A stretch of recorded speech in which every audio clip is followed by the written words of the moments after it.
सृष्टि से पहले सत नहीं था, असत भी नहीं, अंतरिक्ष भी नहीं, आकाश भी नहीं था। छिपा था क्या, कहाँ, किसने ढका था? उस पल तो अगम अतल जल भी कहाँ था।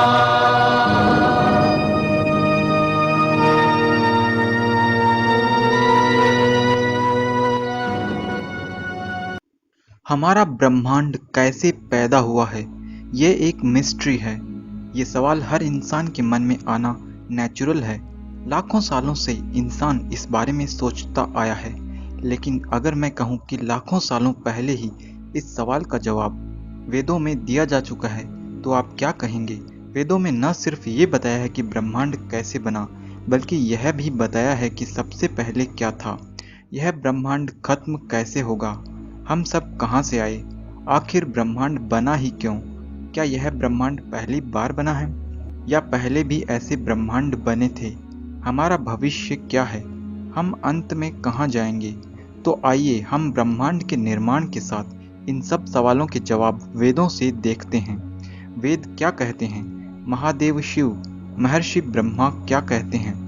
ब्रह्मांड की शुरुआती अवस्था को जानने के लिए आइए हम इस ब्रह्मांड की फिल्म के 0 सेकंड या 0 मोमेंट पर चलते हैं। महाभारत में महादेव शिव कहते हैं, नित्यमेकमणु व्यापी क्रियाहीनम हेतुकम अग्राह्यमिंद्रिये सर्वैरेतद् व्यक्त लक्षणम अव्यक्तम प्रकृतिर्मूलम प्रधानम योनिरव्ययम अव्यक्तस्यैव नामानि शब्देः पर्यायवाचके। महादेव कहते हैं कि सृष्टि की शुरुआत में संपूर्ण ब्रह्मांड अपने मूल कारण यानी पदार्थ की फंडामेंटल मूल अवस्था प्रकृति के रूप में था। जो पदार्थ की प्राकृतिक अवस्था है, इसे महादेव ने नित्य बताया, यानी कि पदार्थ कभी पूरी तरह नष्ट नहीं होता। तब ऐसा पदार्थ पूरे ब्रह्मांड में फैला हुआ था, उसमें कोई क्रिया नहीं थी। क्रिया के अभाव में तब कोई फोर्स या बल भी नहीं था। उसी पदार्थ से पूरी सृष्टि बनाई जाती है। वह अत्यंत सूक्ष्म था। पूरे अनंत अवकाश में फैला हुआ पदार्थ अवकाश के साथ एक जैसा हो गया था। वह हर जगह एक समान था। वह पदार्थ अव्यक्त था। महादेव कहते हैं कि उसे पूरी तरह नहीं जाना जा सकता, क्योंकि तब वह पदार्थ सोया हुआ सा रहता है, यानी कि उसके गुण या प्रॉपर्टीज स्लीपिंग मोड में चली जाती है। इसी बात को भगवान मनु कहते हैं, आसीदिदं तमोभूतम अप्रजातम लक्षणम अप्रतर्क्यम विज्ञेयम प्रसुप्तमिव सर्वतः। यह पूरा ब्रह्मांड सृष्टि के पूर्व गहन अंधकार में था, बिना लक्षणों वाला था, न जानने योग्य था। अप्रतर्क्य यानी वह ऐसा था कि उस पर विशेष प्रकार से तर्क नहीं किया जा सकता।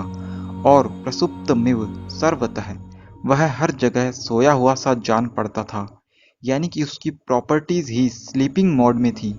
महर्षि ब्रह्मा कहते हैं, तमो व्यक्तम शिवम धाम रजो योनि सनातन है। वह सनातन पदार्थ ऐसी अंधकार की अवस्था में होता है जैसे अंधकार की कल्पना भी नहीं की जा सकती। सृष्टि की सभी क्रियाएं इसी पदार्थ से उत्पन्न होती है। इन सब वचनों से पता चलता है कि सृष्टि की शुरुआत में समूचा ब्रह्मांड अपने कारण रूप प्रकृति अवस्था में पूरे ब्रह्मांड में फैला हुआ था।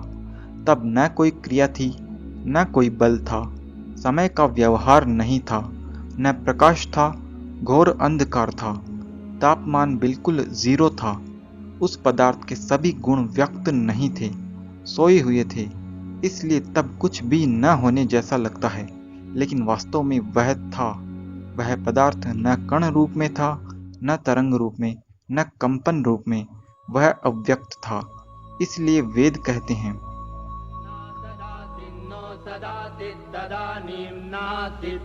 नो व्योमा परो यत् किमावरी वह कुह कस्य शर्मन्नम्बा किमासीत् गहनम गभीरम। वेद के इस मंत्र में बताया गया है कि सृष्टि से पहले, शुरुआत में सबसे पहले न सत था न असत। सत यानी कि यह जगत, ब्रह्मांड, गैलेक्सी, ग्रह, तारे, एटम, मॉलिक्यूल्स, न्यूट्रॉन, प्रोटॉन ये सब नहीं थे। असत भी नहीं था, यानी कि शून्य या वैक्यूम स्पेस भी नहीं था, क्योंकि पूरे खाली स्थान को, वैक्यूम स्पेस को सृष्टि से पहले प्रकृति ने हर जगह भर रखा था, इसलिए खाली स्थान भी नहीं रहा। वह पदार्थ अव्यक्त था। महर्षि वशिष्ठ महाभारत में इस पदार्थ को अविद्या कहते हैं, क्योंकि यह विद्यमान होते हुए भी अविद्यमान जैसा था, इसीलिए कहते हैं छिपा था क्या, कहाँ किसने ढका था। सबसे पहले सोचकर देखें कि क्या ऐसा पदार्थ जिसमें कोई गति ही नहीं, जो खुद सोया हुआ है, वह क्या अपने आप ब्रह्मांड को पैदा कर सकता है? नहीं। इसलिए ब्रह्मांड को पैदा करने वाली एक और चेतन सत्ता होती है, जिसे ईश्वर कहते हैं। यहाँ ईश्वर की सत्ता सिद्ध होती है, न कि यह किसी की जबरन कल्पना है। फिर यह सृष्टि कैसे पैदा होती है? क्या होता है कि सृष्टि उत्पन्न हो जाती है? नासदीय सूक्त में ही बताया है कि तब ईश्वर में काम यानी इच्छा उत्पन्न होती है कि वह जीवों के लिए सृष्टि की रचना करे। तब वो ईश्वर जो सर्वव्यापक है, उस सोई हुई प्रकृति को काल तत्व के माध्यम से जगाता है, उस प्रकृति की साम्य अवस्था को भंग कर देता है, उसमें अत्यंत सूक्ष्म हलचल उत्पन्न कर देता है, जिससे प्रसुप्त यानी सोई हुई प्रकृति के गुण प्रकट होने लगते हैं। सबसे पहले अनंत अवकाश में फैली हुई प्रकृति में हर जगह हर क्षण एक सूक्ष्म लहर जैसी रश्मि उत्पन्न होती है, जिसे ओम रश्मि कहा जाता है। यह ओम रश्मि काल तत्व का जागृत रूप होती है। यह प्रकृति की अवस्था को निरंतर बदलती रहती है, जिससे प्रकृति अलग अलग रूपों में परिवर्तित होती रहती है। अब संपूर्ण अनंत आकाश में हर जगह सूक्ष्म स्पंदन रूप में ब्रह्मांड की अवस्था होती है।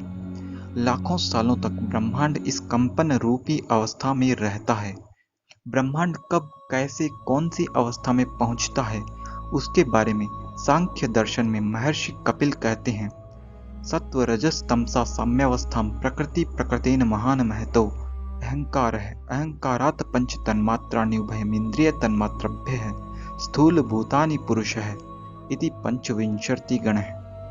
यानी कि शुरुआत में प्रकृति की साम्य अवस्था के भंग होते ही वह प्रकृति महत तत्व में बदलती है। महत तत्व से अहंकार, अहंकार से पंच तन्मात्रा और फिर पंच महाभूत उत्पन्न होते हैं। भगवान मनु के अनुसार पंच महाभूत में सबसे पहले ब्रह्मांड में आकाश तत्व की उत्पत्ति होती है।